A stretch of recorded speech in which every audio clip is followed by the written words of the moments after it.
Bienvenue à toutes et à tous, merci de nous rejoindre dans cette nouvelle édition d'Information. Toute l'actualité de la région, tout ce qui se passe près de chez vous, eh bien vous allez le savoir dans cette édition d'Information d'environ 7 minutes. Et l'actualité de ce mardi, c'est la grande journée d'action pour les salariés de La Poste. Dans le Nord, des salariés se sont entre autres réunis devant la plateforme industrielle du courrier à Lesquin, à l'appel des organisations syndicales. Salariés qui protestent contre une directive de la direction régionale qui prévoit l'instauration d'une pause méridienne de 45 minutes à la place de la pause quotidienne qui durait avant 20 minutes. Conséquence, eh bien, les journées des facteurs seront prolongées jusque 16 heures. Une nouvelle organisation dans la journée qui déplaît à une partie des salariés qui préfèrent terminer plus tôt et donc sans pause déjeuner. C'est le cas de Marilyn Carpentier. Ça fait 25 ans qu'elle distribue le courrier à Armentières.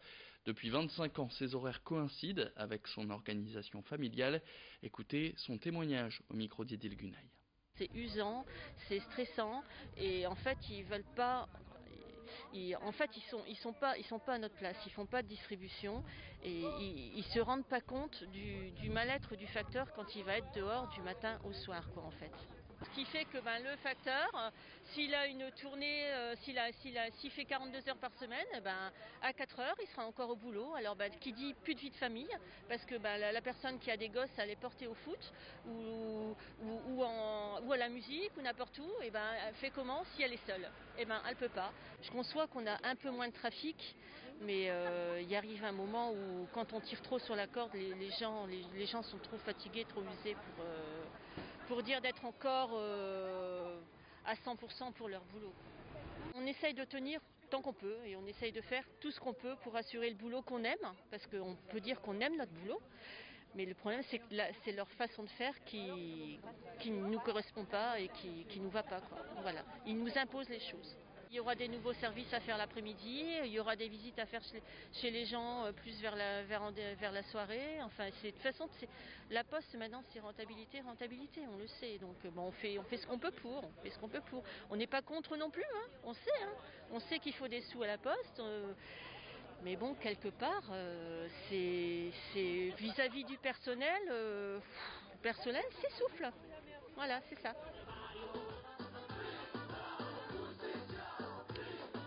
Qui dit septembre dit rentrée. Cette année, c'était la première pour l'université de Lille après la fusion de Lille 1, Lille 2 et Lille 3.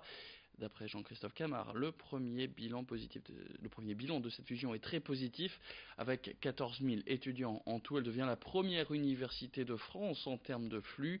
99,5% des candidats à cette université y ont obtenu une place grâce à Parcoursup, selon ses mots. Autre satisfaction, les bons chiffres du programme Erasmus ces dernières années avec ce projet de toujours booster un peu plus la mobilité internationale des étudiants. Bref, la première rentrée de l'université de Lille se passe bien, comme l'a confirmé son président Jean-Christophe Camard au micro de Margot Sailly. Alors le bilan, je le considère comme très positif. Nous sommes nés en janvier, donc c'est très récent. C'est cette première année universitaire qui est du coup de fait l'université de Lille, et donc elle est très satisfaisante puisque le modèle Parcoursup qu'on peut considérer comme expérimental a donné somme toute de bons résultats, puisque 99,95%, pour ne pas dire 100% des étudiants, des candidats ont obtenu une place à l'université. En termes de flux étudiants qui est à l'université de Lille, on peut se réjouir. Et donc cette université, elle montre aussi une grande activité, mais évidemment on accueille 14 000 étudiants en première année universitaire, ce qui en fait la première université française en termes de poids. Et puis on termine cette édition avec un portrait. Il commence à se faire une place dans le monde des DJ. Et il est de la région. Son nom, Quentin Volant, alias Marc Lauer, parcourt aujourd'hui le monde pour se produire dans les plus grands clubs de la planète.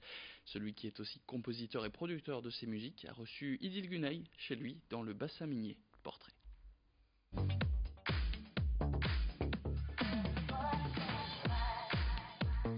À 23 ans, Marc Lauer est l'un des plus jeunes DJ producteurs internationaux.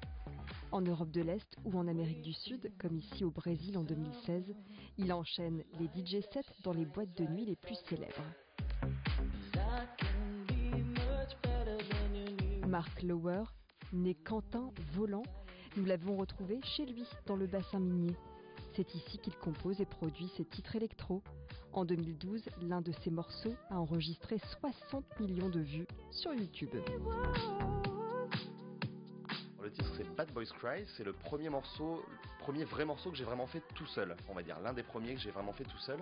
Et c'était un moment un peu charnière puisque je passais d'un style plus électro et plus rapide à un style un peu plus lent et plus soulful, on va dire, je sais pas si ça parle aux gens, mais un truc un peu plus posé, très vocal. Et donc en fait c'est un morceau que j'ai fait en achetant tout simplement une voix sur internet, sur un site où on peut acheter des voix toutes faites, des packs de voix. Je l'ai envoyé à ce label new-yorkais qui me l'a signé tout de suite dans la journée. Et voilà, c'est comme ça que c'est parti. Tout s'est donc enchaîné pour le DJ qui a commencé à mixer à 10 ans et qui a réalisé ses premières productions dès l'âge de 13 ans. Une destinée peu banale pour ce nordiste, fils d'une infirmière et d'un coiffeur. En fait, j'ai même pas qu'un de mes cousins, mais plusieurs de mes cousins qui étaient grands fêtards, on va dire, à l'époque, et qui avaient eux-mêmes des platines et quelques vinyles dans leur chambre, et c'est ça qui m'a attiré un petit peu l'œil.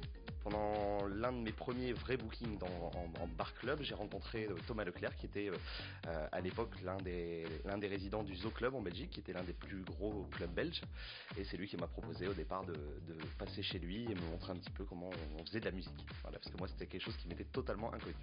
Si je peux continuer à tourner un petit peu dans le monde entier comme je le fais à l'heure actuelle et puis produire par la suite pour d'autres personnes, pourquoi pas, ça me plairait aussi bien dans la musique électronique que pourquoi pas d'autres styles de musique. Je suis vachement ouvert à tout ça, ça m'intéresse également, je trouve que c'est super enrichissant de travailler avec d'autres personnes.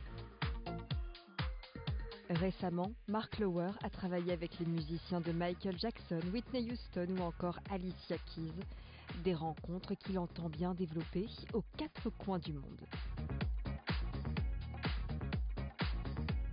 Et puis l'info, en bref, après la liquidation du géant américain du jouet Toys R Us, l'enseigne nordiste Pickwick est candidate à la reprise de ses magasins Toys R Us France.